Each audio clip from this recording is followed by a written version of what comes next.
It's the scandal involving a Tennessee congressman that just won't seem to go away because his stories keep changing.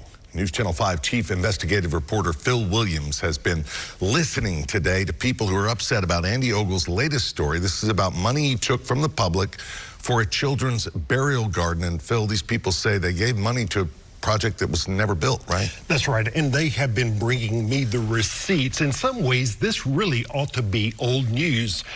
Congressman Ogles used a photo of a deceased baby to raise money back in 2014. But then this week, he denied he had ever taken money from the public for the project. What's your gut reaction? Outrage, honestly, because it's just a patent lie.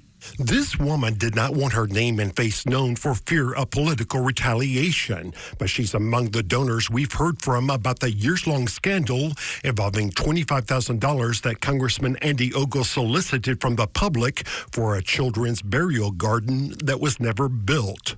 This week, the Tennessee Republican's multiple stories changed again when he was asked about it at a news conference in Washington, and he denied that he had ever solicited money from the public. 52% of the money in that fund came from myself and my wife. The rest of it came from my family. It feels like a slap in the face. I'm trying to just erase and gloss over that people in the general public really did contribute to this. It's insulting.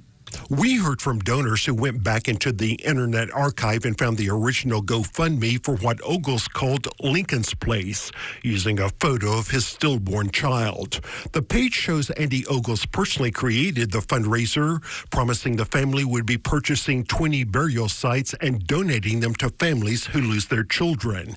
At the time, the fundraiser had been shared 560 times. Under recent donations, this snapshot shows $22,000 raised from 139 people in 17 days, including people we know are not part of Ogles' family.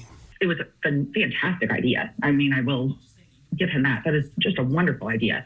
Ogles' Facebook page shows he was posting links to the GoFundMe with the obituary providing updates as the donations went from $9,000 to $17,000 to $23,000.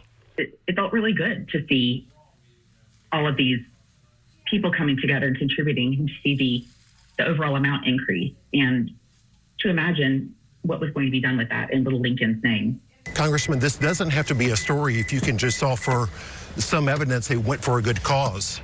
When we first began investigating 3 years ago, Ogles refused to say what he did with the money. Then he put out a statement saying it was used for direct financial support for families, covering the cost of funeral expenses and other needs for their children. And this week, we ultimately used that money instead of burial grounds to help primarily children with cancer. He has refused to provide any documentation. And now this just feels like the lowest of the low. I don't really think that's an exaggeration. What would be your message to Andy Ogles? If you did anything positive with those funds, let us know. We would like to know. But in the absence of any evidence, I think one can only conclude it wasn't used for a charitable purpose. Now, I've been reading your comments on Facebook, and I've also been texting with another donor who summed up her reaction this way: as the saying goes, when you tell the truth, you don't have to keep remembering which version of the story you told before. And of course, Congressman Ogles is up for re-election, but Republican lawmakers just redrew his district lines in an attempt to try to protect him from opposition that may be coming up. So we'll have to watch. It's going to be interesting to watch what happens in the coming months too, Phil. Thank you. By the way, if you want to join the conversation with Phil, go to Facebook at the address on your screen and be sure to add your thoughts.